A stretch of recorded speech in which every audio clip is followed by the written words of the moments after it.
I always thought betrayal would come like a slow crack, something you'd hear forming before it finally split you open. But mine arrived in one violent blink, right after our family reunion, while I was still standing beside my car with damp hair and lake water drying on my sleeves. I opened my banking app the way you open a door you've walked through 1,000 times, expecting nothing but familiarity. Instead, I froze. Balance, $0. 5 years of sacrifice. Gone, erased before I even made it home. Behind me, I heard a snort. A laugh I'd recognize anywhere. "Relax, Everly," my sister Madison drawled. We needed it more. The world tilted not from shock but from clarity.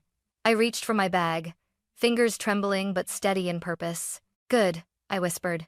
"Then you won't mind what's coming next." She scoffed seconds before a thunderous bang shook the entire house behind us. Growing up, I used to believe families cracked the way old houses did gradually, with warning signs.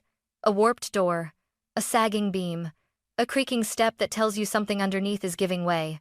But the truth is, some families don't crack. They rot quietly, from the inside out.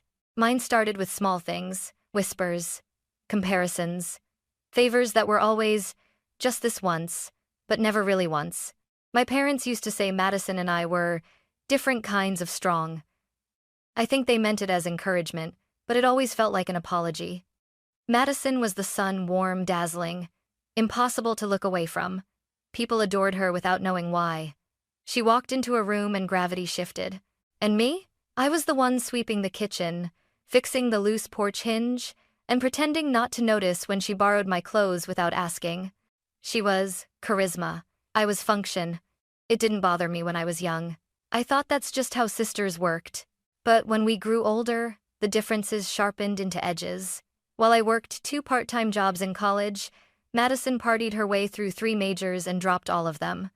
While I budgeted every dollar I made, she treated money like confetti, something you throw just to watch it fall prettily. And while I saved for the future, she lived like tomorrow would magically fund itself. Our parents called it a phase. I called it a warning. Then came the accident. The kind that steals both your parents in one night and leaves you sitting in a lawyer's office with shaking hands and a numb heart. I remember the smell of stale coffee, the ticking clock on the wall, the way the lawyer kept glancing between us as if trying to decide which one of us was more breakable. When he listed the assets, our childhood home, Dad's truck, the small emergency fund, they sounded like relics. Pieces of a life that had been warm only days ago. We each got a portion. I held on to mine like it was the last piece of them I had left. Madison burned through hers in 6 months. Trips, parties, a boyfriend named Chase who looked like he was auditioning for the role of walking red flag. When she finally called me crying because Chase accidentally maxed out her credit card, I wasn't surprised. But I was tired. From that point on, the divide between us grew quietly but relentlessly. I built my own studio from nothing, learned how to stretch $70 across 2 weeks, held on to every dollar because I knew what it took to earn it. Madison drifted from job to job, crisis to crisis, blaming the world for every bruise she gave herself.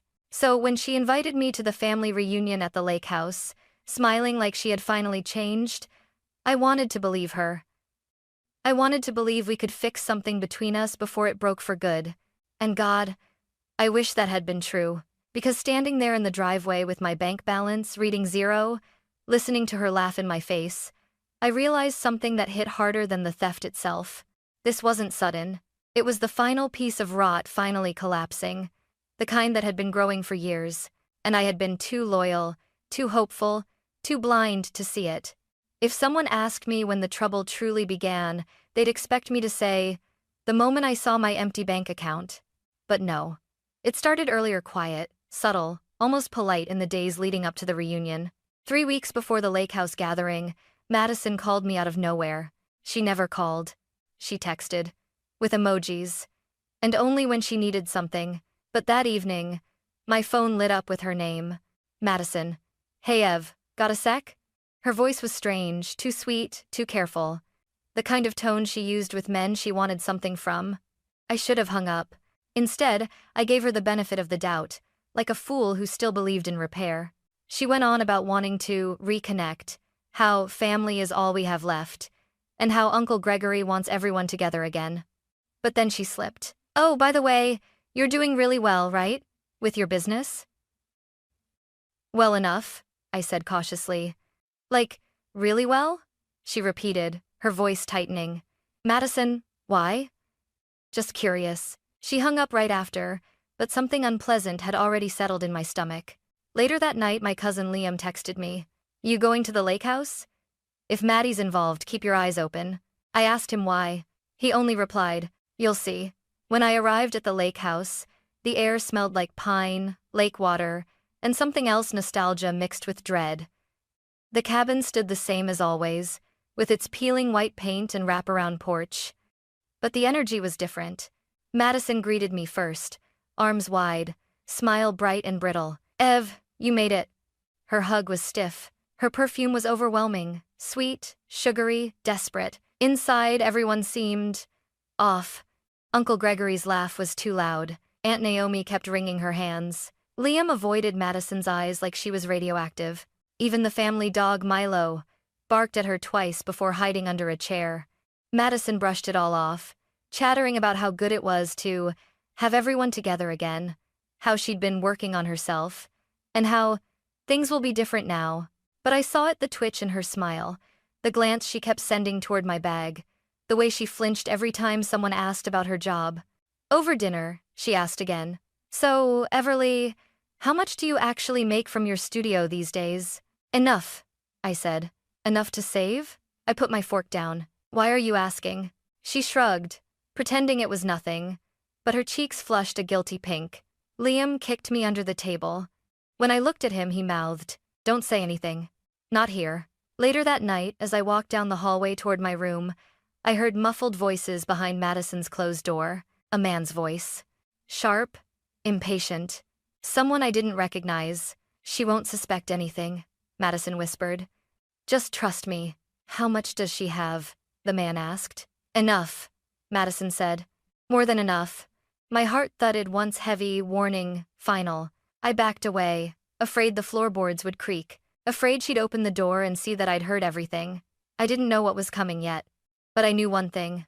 Whatever Madison had planned, I was the target. By the second morning at the lake house, the air felt too still, like the whole place was holding its breath.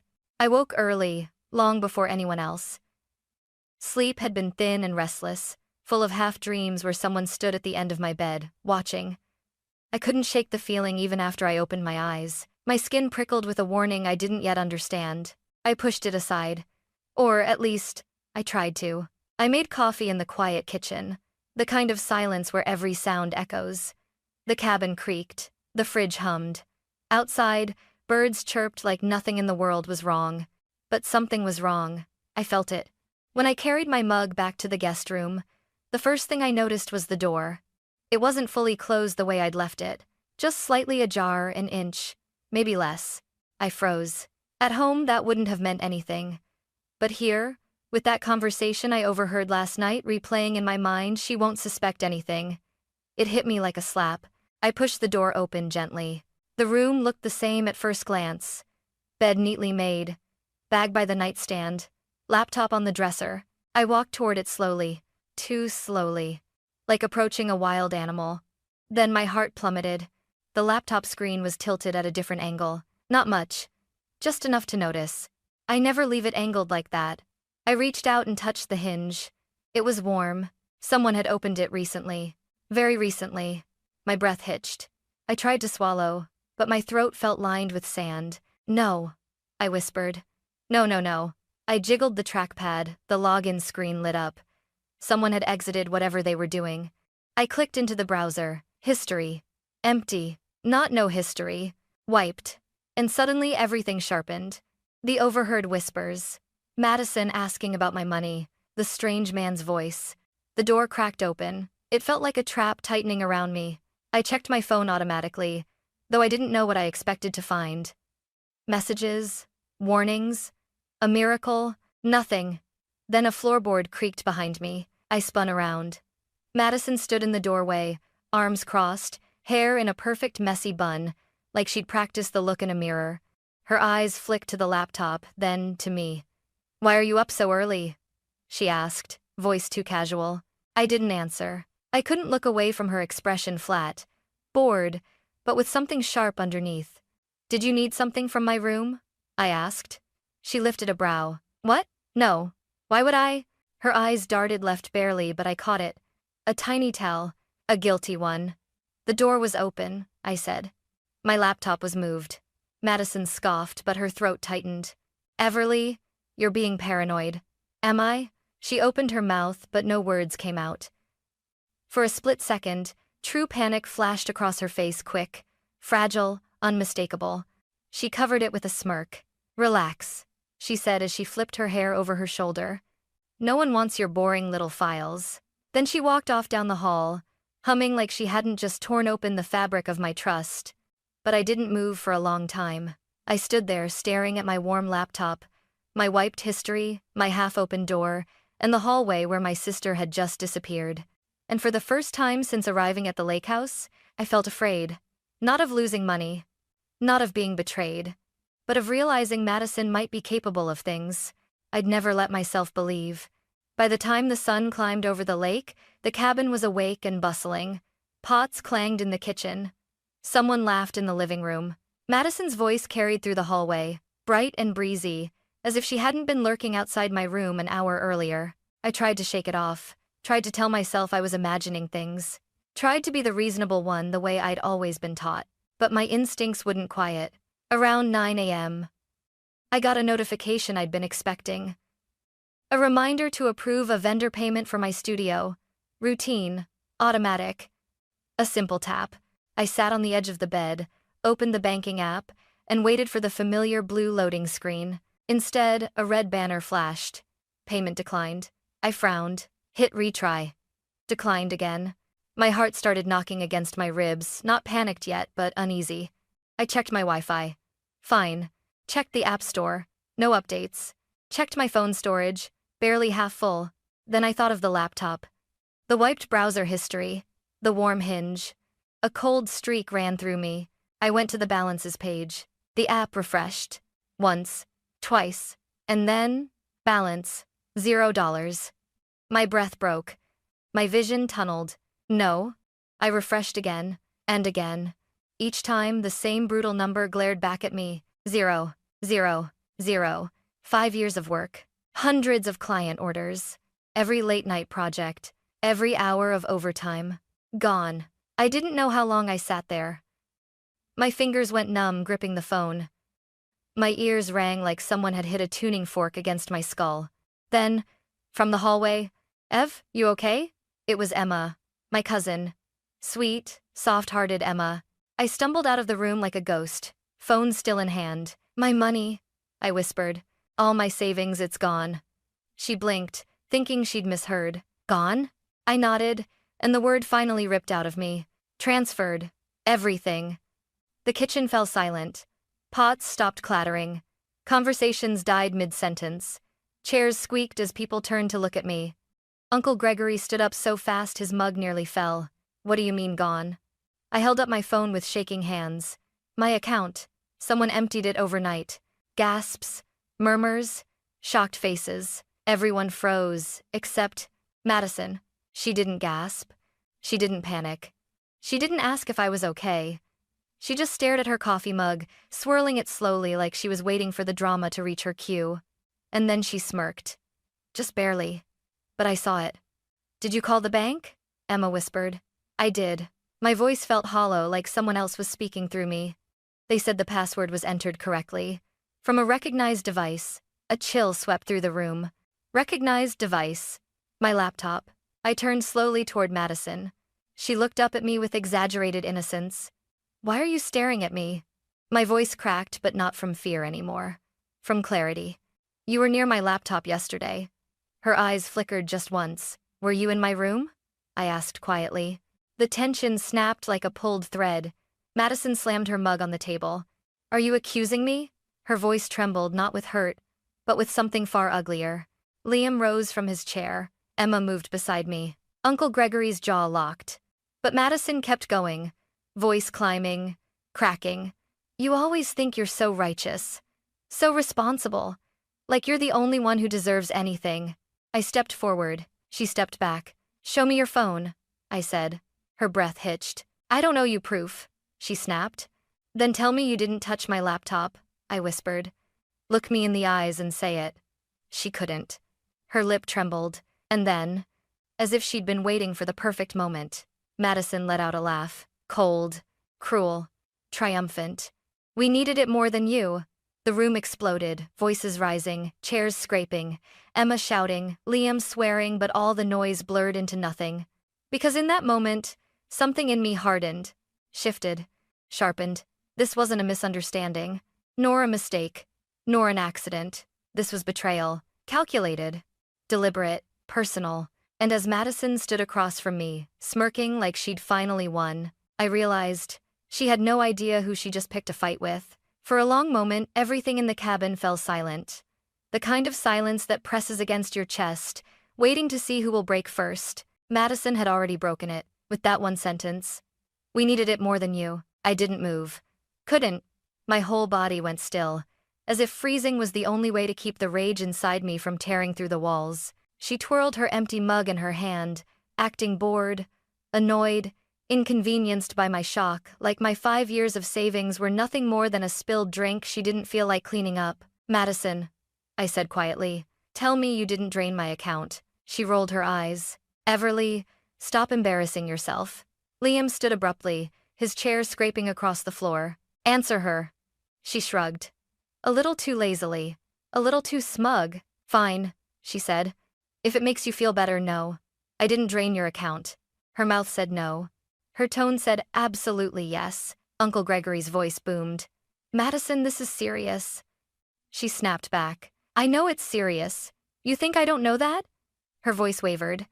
Not with guilt. With panic.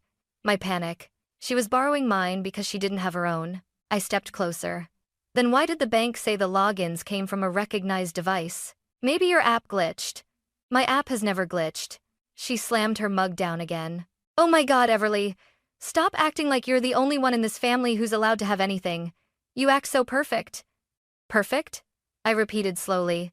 For working? For saving? For not blowing my life up every 6 months? Her nostrils flared. You think I had it easy? You think I didn't struggle? I needed help. So you stole it. It's not stealing if we share the same blood. The room gasped. Aunt Naomi whispered, horrified. What did you just say? But Madison wasn't done. Her dam had cracked, and the flood was ugly. I deserved that money, she screamed. Mom always said you'd take care of me. You owe me. Everything you earn, you owe it to me. My heart slammed into my ribs. Not from the words themselves, but from the realization that she meant every one of them. Madison truly believed my life belonged to her. Madison, I said softly, look at me. She refused. Look at me. She did, and in that moment, I saw the truth. She wasn't ashamed. She wasn't sorry. She was angry she'd been caught. I took a slow breath. Show me your phone. Her face drained of color. No. Then show me your banking app. She stepped backward. Absolutely not. She was unraveling. And the unraveling was loud, messy, frantic. Give me my money back, I said. I can't. Horror flashed across her face. She hadn't meant to say that. Not out loud. Not in front of everyone. Uncle Gregory caught it instantly. Why can't you? Madison backed up until her spine hit the counter. Tears filled her eyes, but not the soft, remorseful kind. These were sharp, angry, trapped animal tears. Because it's gone, okay? She spat. It's all gone. My stomach dropped. Where is it? Her breath shuddered. Then she whispered the last thing I ever expected her to admit. I paid him back. Actually, is an amender in the frames of the better protections? The room stilled. Emma whispered. Paid who back? Madison closed her eyes like the truth burned. Someone I owed. I heard the words but didn't understand them, not at first. Not until the fragments clicked, one brutal piece at a time. The man's voice behind her door. The hushed argument. Her asking how much I earned. Her sudden desire to reconnect. Her panic now. She hadn't drained my account because she needed help. She drained it because she was drowning in debt. And she used me as her rope. Tell me his name, I said. She shook her head. Madison. She whispered it so quietly I almost missed it. He's not someone you want to know. I stepped forward, fury roaring inside me. You had no right. I had no choice, she screamed back. Her voice echoed off the walls. Her shoulders shook. Her mascara streaked like bruises across her cheeks. Then she pointed at me, accusing, trembling, pathetic. You think you're better than me. That's why you saved. That's why you're stable. That's why everyone trusts you. Well, guess what? I needed it more. And then she said it again, quieter this time, but deadlier. I needed it more. But I didn't flinch. Not anymore. Something inside me, something patient, loyal, hopeful, died in that moment. And something harder replaced it. I reached for my bag. Her eyes widened. What are you doing? I looked at her, unblinking, holding you accountable. Her breathing quickened. Everly, don't. I zipped the bag slowly, deliberately. Oh, Madison. You're going to regret everything you did today. Fear flashed across her face for the first time. And that's when the cabin's fragile calm finally shattered. The moment I reached for my bag, Madison's entire demeanor shifted. Her arrogance flickered. Her composure cracked. Her breath hitched like she'd been expecting this, but praying it wouldn't come. And that prayer was about to go unanswered. I pulled the strap over my shoulder slowly, deliberately, never breaking eye contact. Madison whispered, Everly, don't do anything stupid. I let out a humorless laugh. Stupid. Madison, draining my life savings was stupid. I tightened my grip. This is justice. She lunged toward me, but Liam stepped between us. You're not touching her. His voice thundered, deeper than I'd ever heard. Madison's panic sharpened into rage. Get out of my way! No. Her chest rose and fell too fast. Her fingers twisted. Her eyes darted between me and the front door like she was trying to calculate escape routes. Uncle Gregory stepped closer. Madison, what exactly are you afraid she's about to do? She didn't answer. Couldn't. Because she knew the answer long before anyone else did. I took a step past Liam, facing her fully. You said you needed my money. A step closer. You said you owed someone. Another step. You said it wasn't stealing. Madison pressed her back against the kitchen counter, cornered. Everly, please. Her voice cracked like thin ice under heavy boots. Tell me his name, I demanded. She shook her head violently. I can't. Her fear wasn't of me anymore. It was of him, whoever he was. And that terrified me more than losing every dollar I'd ever saved. I slid my hand into my bag, not rushing, not hesitating. Her eyes widened. Everly, stop. You won't mind what's coming next, I repeated softly, the same words I'd given her outside. Her lips parted. A soft gasp escaped. You wouldn't dare. I tilted my head. Try me. She surged forward again, but Emma grabbed her arm. Let her go, Madison. You caused this. You don't understand. Madison choked out, twisting, pulling, fighting the grip. If she calls anyone, if she involves anyone, he'll kill me. The room froze. Absolutely froze. My stomach dropped. My hand slipped out of my bag. The silence afterward felt like the air had turned solid. Who? I whispered. Who are you afraid of? Madison sobbed once, a short, broken sound, and shook her head like a child refusing to face a nightmare. He said. Her voice shattered. He said if I didn't get the money, he'd come here. Aunt Naomi covered her mouth. Emma's eyes filled with tears. Liam muttered a curse under his breath. But it was Uncle Gregory whose voice cracked the silence. Madison, did you drag this entire family into danger? She didn't deny it, just collapsed into herself. And then, thud, a sound outside. Heavy, close. Madison flinched so violently she nearly fell. He's here, she whispered. Oh God, he found us. Every muscle in my body locked. Madison, I said sharply. Who is he? I can't tell you, she screamed. If I say his name? What? I barked. He'll kill you? Kill me? Is that what you brought to this house? Her knees buckled. She clung to the counter. Outside, gravel crunched. Someone was walking toward the cabin. Slow, deliberate, purposeful. Uncle Gregory moved toward the window. Everyone stay back. Madison whined like a wounded animal. It's him, please, Everly. Don't answer the door, don't. But I wasn't listening to her. I was listening to the footsteps. They got louder, closer, right up to the front porch. Emma clutched my hand. Liam grabbed a poker from the fireplace. Madison covered her ears, muttering, He's going to kill me. He's going to kill me. And then, boom! A violent, thunderous crash shook the entire cabin. The walls trembled. Dust rained from the ceiling. A framed photo fell off the mantel and shattered. Madison screamed. Someone else did too, maybe me. The front door flew open so hard it slammed into the wall. Cold air blasted through the house. A shadow filled the doorway. Tall, broad, breathing hard. For a split second, no one moved. No one breathed. And then, a voice roared. Nobody move. But it wasn't a criminal. It wasn't a debt collector. It wasn't him. It was the police. Madison fainted on the spot. Madison hit the floor before the echo of the door slam even faded. Her knees buckled, and she dropped with a strangled cry, hands over her head as if expecting bullets instead of officers. The police surged into the cabin in a formation so swift and sharp it sucked all the air out of the room. "Police! Stay where you are." Emma clung to my arm, trembling. Liam froze with the fireplace poker still clutched in his fist. Uncle Gregory raised both hands slowly, calmly. And me? I didn't move. I couldn't. My entire body locked in place as adrenaline roared in my ears like white noise. A woman stepped forward, tall, sharp-shouldered, with a badge clipped to her belt and a file tucked under her arm. Her voice cut through the chaos. "Which one of you is Everly Hart?" I swallowed hard, lifted my hand. "I am." Her gaze flicked instantly to me, assessing, calculating, grounding. She nodded once. "Detective Rowan Hayes. We need to speak with you." Madison whimpered on the floor. "Please don't let him in. Please don't let him." Detective Hayes frowned. "Let who in?" Madison just shook her head violently, rocking like a child in a nightmare. But Hayes didn't spare her another second. Her focus locked onto me. She opened the file. Inside were printed screenshots, time logs, and something else, a photo of my laptop screen. I felt my blood go cold. "Your bank flagged overnight transfers from your account," Hayes said. "Large amounts moved in multiple rapid transactions." I nodded shakily. "I know. They said it came from a recognized device." Her eyes sharpened. "It did. We traced the origin to this address." Every pair of eyes in the room swung toward Madison.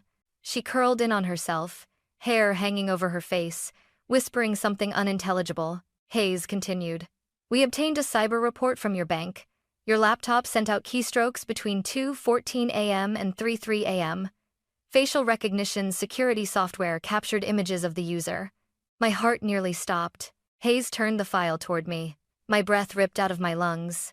On the page was Madison, sitting at my laptop, her face illuminated by the screen, eyes focused, jaw tight, typing.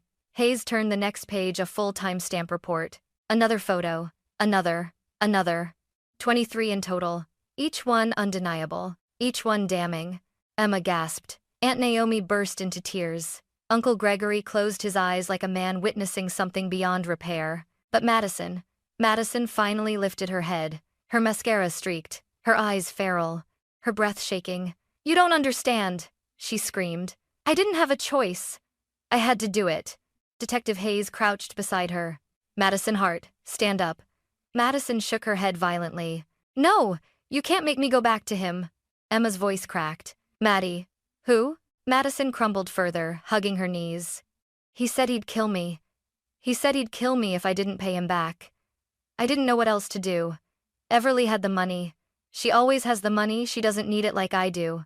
The words spilled like sewage bursting from a pipe. Hayes stood slowly. "Madison Hart, you are under arrest for financial fraud, identity misuse, and unauthorized access to a protected device."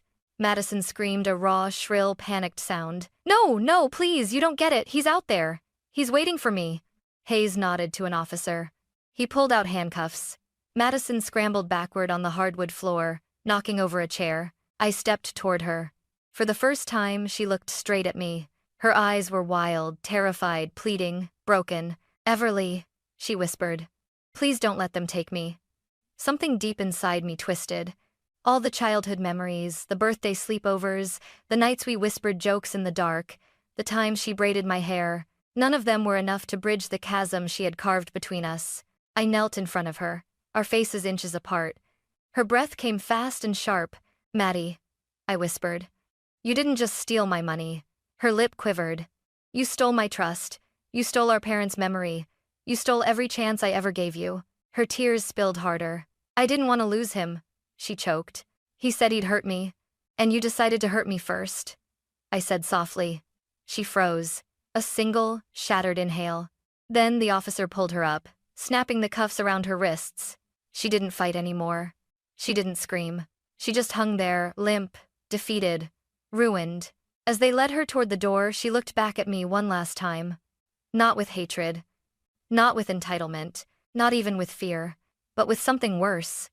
Recognition. The realization that she had destroyed the one person who ever would have saved her. Detective Hayes turned to me. "We'll recover as much of your funds as possible. You did the right thing calling this in." I nodded, though everything inside me felt like glass. Outside, the sunlight reflected off the cruiser windows. Madison disappeared behind the door. The engine started, the driveway gravel crunched, and just like that, my sister was gone.